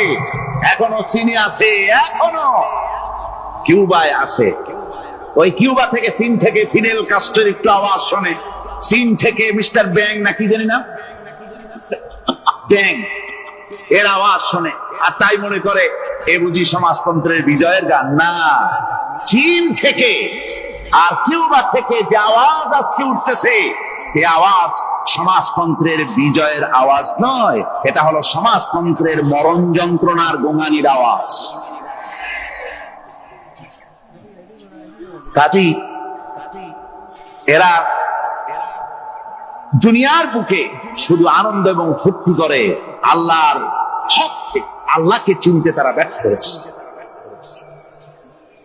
আল্লাহ রাব্বুল আলামিন বলেন, অবিশ্বাসীদের কৃতকর্ম, তাদের কাজগুলি, তাদের কর্মফল সব নিষ্ফল হয়ে যাবে।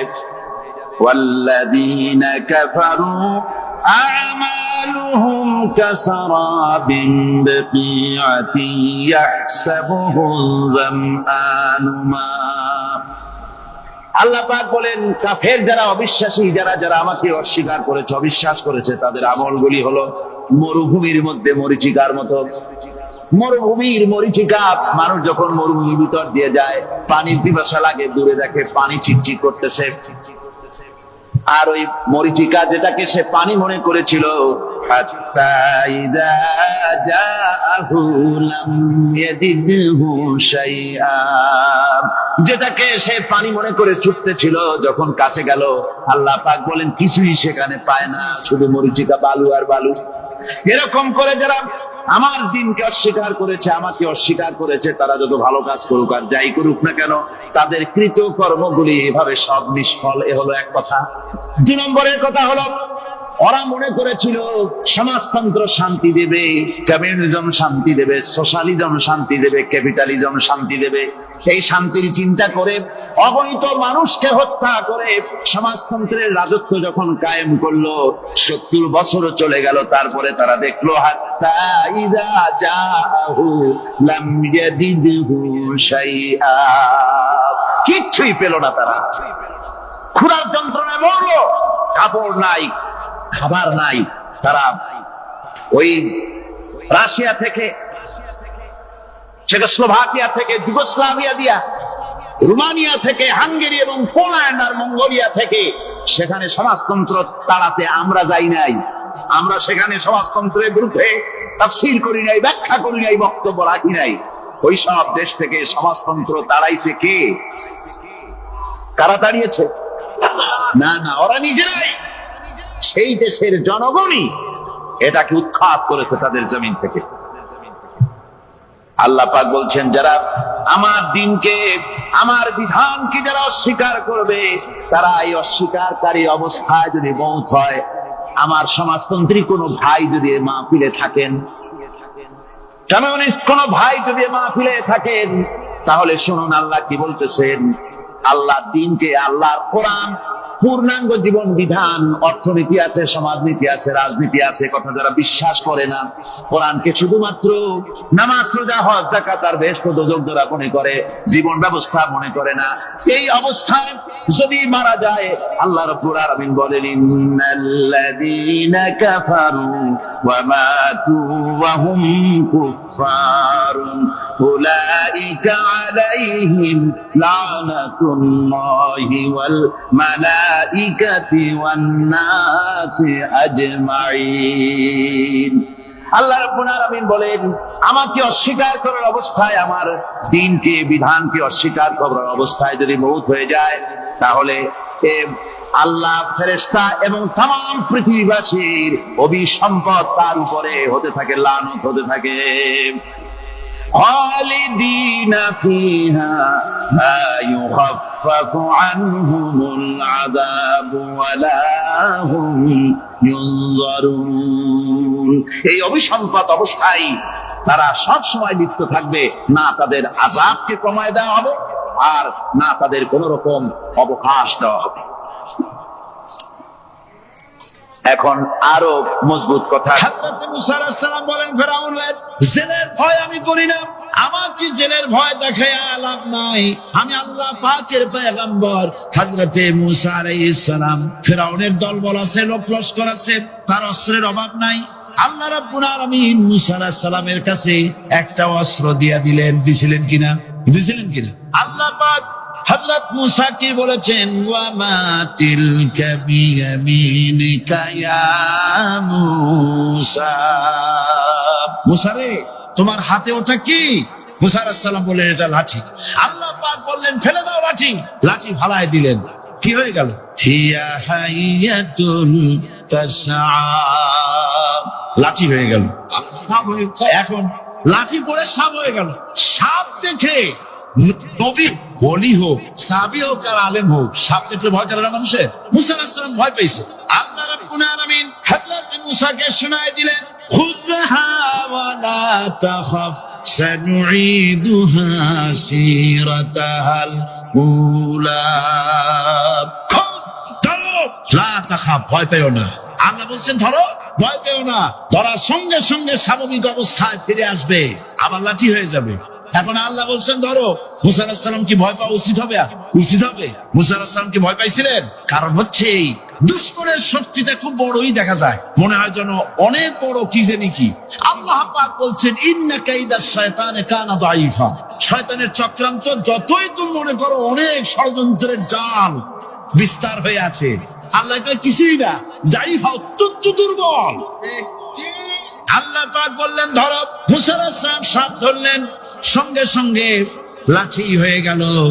ফিরআউন বরদাস্ত করলো না, রাষ্ট্র শক্তির পক্ষ থেকে আক্রমণ শুরু হলো। অপরাধ কি? মুসা আলাইহিস সালামের অপরাধ কি? কি অপরাধ? মাশাআল্লাহ, বুঝতে পেরেছেন। অপরাধ হচ্ছে তিনি বলেছেন লা ইলাহা, জোরে বলেন লা ইলাহা ইল্লাল্লাহ। তো আমি বলবো আল্লাহ রাব্বুল আলামিন কোরআনে কারীমের মধ্যে বলেছেন আল্লাহু লা ইলাহা ইল্লা হুয়াল হাইয়ুল কাইয়্যুম। কোন সূরা আছে? কোন আয়াতে? আয়াতুল কুরসি। পড়তে ইচ্ছা করে না? পড়েন আমার সাথে। আল্লাহু লা ইলাহা ইল্লা হুয়াল হাইয়ুল কাইয়্যুম। আল্লাহ হচ্ছেন তিনি যিনি ছাড়া কোনো উপাস্য নাই, কোন ইলাহা নাই, কোন মাবুদ নাই যিনি ছাড়া, আর কোন ইবাদতের মালিক নাই। আর যিনি হচ্ছেন সদা জাগ্রত চিরঞ্জীব, সার্বভৌমত্বের একচ্ছত্র মালিক, যিনি সদা জাগ্রত চিরঞ্জীব, তিনি হচ্ছেন আল্লাহ। এখন কেউ যদি বলেন আল্লাহ অক্ষর কি, এক একটা অক্ষর বাদ দিয়া আল্লাহরে চিনায় দেন, তাও চিনানো যাবে। আল্লাহর প্রথম অক্ষর যদি বাদ দেন কি থাকবে? কোরআনে কারীম বলছে তা দিয়েও বোঝা যাবে। লিল্লাহি মা ফিস সামাওয়াতি ওয়া মা ফিল আরদ। আল্লাহ হচ্ছেন তিনি যার জন্য আকাশ আর জমিন, আকাশ এবং জমিনের একচ্ছত্র মালিক। এর মাঝখানে যা কিছু আছে সব কিছুর মালিকানা যার হাতের মুঠায়, তিনি আমার আল্লাহ। তিনি কে? আল্লাহ। তারপরে যদি বলেন আরেকটা নাম ছেড়ে দেন, আলিফ সাল্লাম, একটা নাম ছেড়ে দিলাম, তাহলে কি থাকলো? লাহ থাকলো, দুইটা অক্ষর থাকলো লাহু। এ লাহু দিয়েও আল্লাহ রাব্বুল আলামিনের সিফাতকে, তার গুণকে বোঝা যাবে। লাহু মাকালিদুস সামাওয়াতি ওয়াল আরদ। আল্লাহ পাক বলেন আসমান এবং জমিনের রিজকের চাবিকাঠি আল্লাহ পাকের হাতে, যাকে খুশি তিনি পর্যাপ্ত রিজেক দান করেন। কেউ যদি বলেন লামটাও ভাড়া দেন, লামটাও ছেড়ে দেন, দিলাম নাম একটা ছেড়ে, থাকলো কি? একটা অক্ষর থাকলো হু। এই হু দিয়ে আমার আল্লাহরে চেনা যাবে। ওয়াহুয়াল গফুরুল ওয়াদুদুল আরশিল মাজিদ ফাআলুল লিমা ইউরিদ। আমার আল্লাহ হচ্ছেন তিনি যিনি ক্ষমাশীল, যিনি দয়াবান, যিনি বান্দাকে মহব্বত করেন, যিনি হচ্ছেন আরশে আসিমের মালিক, যার তিনি হচ্ছেন সেই মহান সত্তা যিনি যা খুশি তাই খুশি। সুতরাং আল্লাহ হচ্ছেন এমন এক লফজ, এমন এক নাম, এমন এক ইসমে জাত যার কোনো বিকল্প নাই, যা অনুবাদ করে আল্লাহকে স্রষ্টা বললে এটা সারবে না, সৃষ্টিকর্তা বললে সারবে না। আল্লাহ পাকের নামের বিরাট বিশাল ব্যাপক অর্থ রয়েছে। সুতরাং আল্লাহকে আল্লাহই বলতে হবে। আল্লাহকে কি বলতে হবে? আল্লাহ আল্লাহ আল্লাহ। কত মজাই নামে, সুবহানাল্লাহ, কত মজাই নামে। চোখে কিন্তু আমরা নেগেটিভ দেখি। চোখে আমরা কি দেখি? নেগেটিভ দেখি। এই নেগেটিভটা চোখ ক্যাচ করে ব্রেনের ভিতর থেকে পজিটিভ হয়ে কে বের করে দেয়? সুবহানাল্লাহ। কানে অসংখ্য শব্দ শুনি, কিন্তু কোন শব্দ তো জড়ায় যায় না। অসংখ্য শব্দ আমরা শুনি, যেমন রেডিও। রেডিও ঘুরাচ্ছেন, 9 ব্যান্ড রেডিও, অথবা এর থেকেও বেশি ব্যান্ডওয়ালা রেডিও। আপনি যখন ঘুরাচ্ছেন কোন সেন্টার ধরার জন্য, অনেক সময় 4-5টা সেন্টার জড়ায় যায় না? জড়ায় কিনা? 4-5টা সেন্টার জড়ায় যায়, সর্বনাশ হয়ে যায়, কোনটা থেকে কোনটা শুনবি। তো এইরকম করে আপনার কানের ভিতরে শব্দগুলি সব জড়াইয়া পাকাইয়া আপনার কানের মধ্যে একটা বিশ্রী আওয়াজ সৃষ্টি করে দিতে পারত। কে স্তরে স্তরে শব্দগুলিকে শোনার ব্যবস্থা করেছে? আপনার জিহ্বার ভিতরে হাজারো রকমের স্বাদ গ্রহণ করার জন্য একটা জিহ্বায় এতগুলি টেস্ট নেওয়ার ক্ষমতা কে তৈরি করে দিলেন? আল্লাহ রাব্বুল আলামিন সুবহানাল্লাহ বিহামদি। তিনি হচ্ছেন রব, যিনি মানুষের প্রতিপালন সৃষ্টি করেন এবং প্রতিপালন করেন, এমনি এমনি ছেড়ে দেন। এরপরে মানুষের সব প্রয়োজন তিনি মিটিয়েছেন। মানুষের জীবন ধারণের জন্য সব থেকে বড় প্রয়োজন পানি। সবচেয়ে বড় প্রয়োজন কি? পানি। জোরে কোন কি? পানি। জীবনের জন্য পানি এবং আর্দ্রতা, এই দুটি জিনিস অপরিহার্য, এছাড়া জীবন বাঁচবে না। আমরা দেখতে পাই সমুদ্র ভরা পানি মজুদ আছে, লক্ষ্য করেন, সমুদ্র ভরা পানি মজুদ আছে, নদী খাল বিল ভরা পানি মজুদ আছে, কিন্তু এটাই তো যথেষ্ট নয়। রব হচ্ছেন তিনি, যিনি এই বিশাল বিশাল পানির মজুদ থেকে বাতাসকে যিনি বলেন, যিনি প্রতিনিয়ত বাষ্পীয় আকারে পানিগুলিকে সমুদ্র থেকে উত্থিত করেন, পানিগুলিকে উত্থিত করেন মহাকাশে। আল্লাহ পাক বলেন, আল্লাহুল্লাযী আরসালার রিয়াহা ফাতুসিরু সাহাবা। বাষ্প হয়ে পানিগুলি আকাশে উত্থিত হয় এবং মহাকাশে যাওয়ার পর এই পানিগুলি, লবণাক্ত পানিগুলি আল্লাহর মেশিনে সেগুলি মিষ্টি হয়ে যায়। জোরে কোন সুবহানাল্লাহ। পানিগুলি মিষ্টি হয়ে গেল, ওই মিষ্টি পানি আল্লাহ রাব্বুল আলামিন নাজিল করে দিলেন। এবার বৃষ্টি কণা কণা হয়ে পড়লো, ফোঁটা ফোঁটা বৃষ্টি। আল্লাহ খুঁজে দেখলেন বৃষ্টির ফোঁটাগুলি পৃথিবীর প্রতিটি কণা তালাশ করে তৃষ্ণার্ত কণাগুলিকে আল্লাহ পাক ভিজাই দিলেন। সেই জন্য তার নাম হলো রব। তিনি হচ্ছেন রব, প্রয়োজন মিটান। পানি সবচেয়ে প্রয়োজন বেশি, সেই পানি আল্লাহ পাক এভাবে সরবরাহ করলেন। জমিনের চারিদিকে নদী নালা রেখেছেন, জমিনকে আর্দ্র করেছেন, জমিনের ভিতরের পানি মিষ্টি করেছেন। টিউবওয়েল মারলে পরে, পাম্প করলে পরে ভিতর থেকে মিঠা পানি আল্লাহ পাক বের করে দেন। সুবহানাল্লাহ। এই মিষ্টি পানির ব্যবস্থা করেছেন। এরপরে তিনি ওই আল্লাহ পাক মিষ্টি পানির ব্যবস্থা করে বৃষ্টির মাধ্যমে পৃথিবীতে ফসল উৎপাদনের ব্যবস্থা করে দিলেন। পাক কোরআনে কারীমের মধ্যে বলেছেন, ওয়াজআলনা মিনাল মাই কুল্লা শাইইন হাই। পানি দ্বারাই আমি সব বস্তুকে সজীব রাখি। বৈশিষ্ট্যের দিক থেকে পানির রয়েছে অনেক গুণ, আশ্চর্য গুণ। পৃথিবীর ৭৫% হচ্ছে পানি। আকাশ থেকে অর্থাৎ চাঁদ থেকে যখন চাঁদে ভ্রমণকারীরা যখন ছবি তুলেছে, তো সেই ছবিতে ব্লু রং এসেছে বেশি, সবুজ এসেছে কম। সবুজ হলো গাছপালা, আর ব্লু হচ্ছে পানি। সমুদ্রের পানির রং হচ্ছে নীল। মানুষের শরীরের ভিতরে ৬০% পানি, গাছের মধ্যে রয়েছে পানি। পানি ছাড়া পৃথিবীর বাঁচার কোনো পথ নাই। আবার দেখেন, প্রচন্ড শীতের কারণে, ঠান্ডার কারণে যেসব এলাকায় তাপমাত্রা হিমাঙ্কের নিচে এসে যায়, সেই সব দেশে সমুদ্রের পানি আর দরিয়ার পানিগুলি বরফ হয়ে যায়। এই বরফ যখন হতে থাকে, তখন পানি তার নিজের তাপকে নিচের দিকে ছুটতে থাকে। উপরের তাপ বরফ হয়ে যায় ঠান্ডা, আর নিচে তাপ বিচ্ছুরিত করে দিয়ে পানির ভিতরে যত জলজ প্রাণী আছে আর উদ্ভিদ আছে, সবগুলিকে বাঁচায় রাখার ব্যবস্থা আল্লাহ রাব্বুল আলামিন এভাবে করে থাকে। এবার আল্লাহ রাব্বুল আলামিন বলছেন, এই পানি ছাড়া মানুষ বাঁচে না, প্রাণী বাঁচে না। পানি এমন এক জিনিস, এমন এক নিয়ামত আমি দান করলাম। আল্লাহ পাক বলেন, কুল আরাআইতুম ইন আসবাহা মাউকুম গাওরান ফামান ইয়াতিকুম বিমাইন মাইন। বলো দেখি, সবে শুকাইয়া যদি যায় এই জমিনের পানি, তাহলে হেথায় তটনির ধারা কে দিবে সবারে আনি। এই পৃথিবীর নদী নালা খাল বিল জমিনের আভ্যন্তরীণ দিকে পানিগুলি যদি আমি আল্লাহ রাব্বুল আলামিন শুকায় দেই, তাহলে আমি আল্লাহ ছাড়া এমন কে আছে যে নতুন করে আবার পানির আমদানি করে দিতে পারে? আছে কেউ? আজ পানির শূন্যতা আমাদের দেশে দেখা যাচ্ছে। পানি আস্তে আস্তে কমে যাচ্ছে, আস্তে আস্তে পানি শেষ হয়ে যাচ্ছে। কি কারণে শেষ হচ্ছে এবং কি হলে পানি পাওয়া যাবে পরে বলা যাবে ইনশাআল্লাহ। তো জীবন ধারণের জন্য যেমন পানির প্রয়োজন, জীবন ধারণের জন্য তেমন বাতাসেরও প্রয়োজন। পানি ছাড়া তো কিছু সময় চলতে পারে, পানি এবং খাদ্য ছাড়া কিছু সময় চলতে পারে, কিন্তু বাতাস ছাড়া তো এক মুহূর্ত চলে না, ঠিক কিনা? বুঝেন কিনা কথা? বাতাস ছাড়া এক মুহূর্ত চলতে পারে না। অথচ আল্লাহ রাব্বুল আলামিন এই বাতাস দিয়ে গোটা আকাশকে, শূন্য জায়গাগুলি বাতাস দিয়ে ভরে রেখেছেন, যাতে করে কারো বাতাসের কোনো অসুবিধা না হয়, শ্বাস করতে কোনো কষ্ট না হয়।